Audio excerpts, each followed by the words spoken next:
You won't stop binge eating until you understand this. Now, I used to be a binge eater. I was 320 pounds. I was binge eating all day What and is all binge eating? night. Binge eating is when you eat so much food, you are sick to your stomach. You eat way past your full signals, but you just do it because you're like, maybe you don't realize this. Maybe you're learning this now.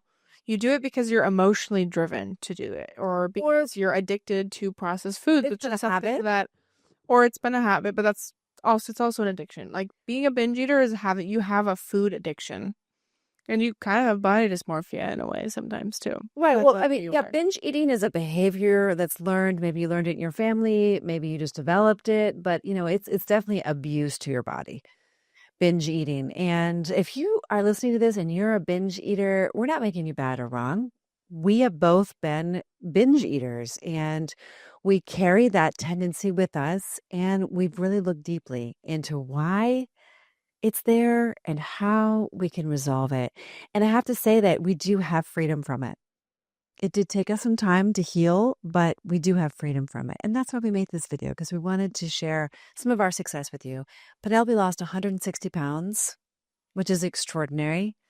I've lost over 100 pounds, and we help women to lose weight and overcome binge eating disorders. So, how do you do it? Well, I'm going to be very straight up and honest with you because that's the kind of person I am. Get rid of flour and sugar right now. It is going to feel miserable because they did studies that sugar is more addictive than cocaine, and it's actually true. They did it on rats, they did it on humans. It's true. So, getting off of sugar is like it's crap. It's not fun. You got like 3 to 5 days, and then you're on the No, other side of it. she says that. I don't It's not true. It's just not true. Really? It takes longer than that. Well, I think it depends on how much sugar you're eating and how long you've been eating sugar. Most Americans are eating way more sugar than they're even aware of I think because it's like several pounds a week or they something. put it in so many things. Like It's when in everything. Like when you start putting sugar on your radar, you'll be shocked. It's in all your salad dressings, it's in every sauce, it's in all your processed foods, it's in everything. It's in your bread, it's in everything. So getting it out of your life, we're making it sound like it's easy, but it's a process. So first, read the labels. Second, make different choices. Third, get empowered around making things taste good, even without the sugar. And we have a ton of hacks we can share with you about how to get that same sweet flavor, because you need that sweet flavor in a flavor profile. We're not suggesting that you never have a sweet flavor in your flavor profile. We're just suggesting reorient yourself and re-engineer it, because in your gut, in your large intestine, in your belly, sugar is feeding bad bacteria. And that bad bacteria is driving you to crave more, more, more, more, because those bacteria need to be fed. And their food is the junk food that you've been eating, is more sugar. And when you start to stop eating sugar, those bacteria can't live anymore. Then they start to die off. And that's when you get like that bad feeling. But if you can be consistent with it, day after day after day, you have less and less of those bad bacteria. And then, boy, oh boy, you are on the freedom ride. You are on the other side and you have more energy and vitality. And you're not reaching for that energy drink at 4 p.m. or that extra coffee or the pastry when you're feeling low in energy, because not having sugar in your life will stabilize your blood glucose levels, which stabilizes your mood, which stabilizes your hormones. I mean, which helps you to lose weight because you're not storing fat anymore. That's great. That's all great. That's all true. That's exactly what I did. But then there's another layer to it because why are we binge eating in the first place? Dun, dun, dun.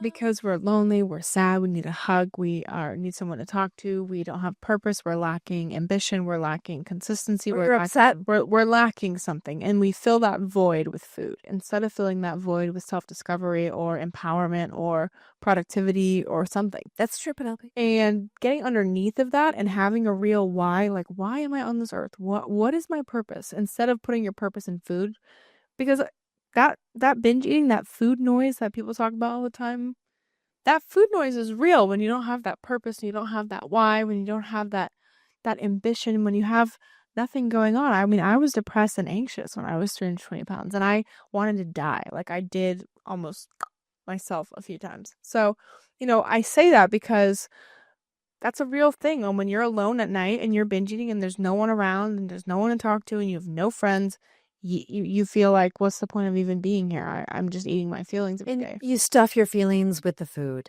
and that's not healthy. You can't like keep sweeping the dust under the carpet, because at some point you're going to have a big, big, big pile under the carpet and you're going to have to deal with it.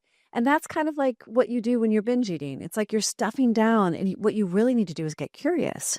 And you need to get supported by people who love you and will stand for your greatness, not put you down, not make you wrong, but who also know that taking different steps, making different choices is going to benefit you. So getting like an accountability partner or someone that you can talk to is the best thing. That helped me so much on my journey. Mom was like my accountability partner. I went to her every week with new problems and challenges and coaching requests and all of these things, and she would help me through every single one of them. Truly, I could probably start bawling my eyes out right now about how much this woman has saved my life and dedicated her whole life to loving me and caring for me. And not everyone has that, and I know that. I know that to be true.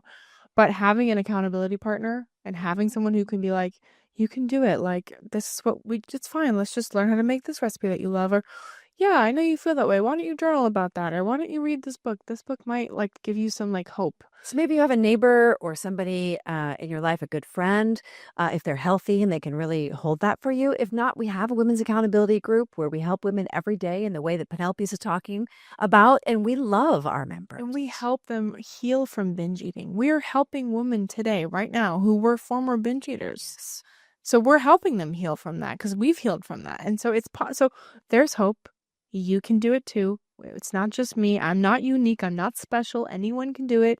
And we're here to support you if you're ready and if you're willing. Click the link in the description if you want to join our Women's Accountability Group. Don't forget to like, comment, share, and subscribe.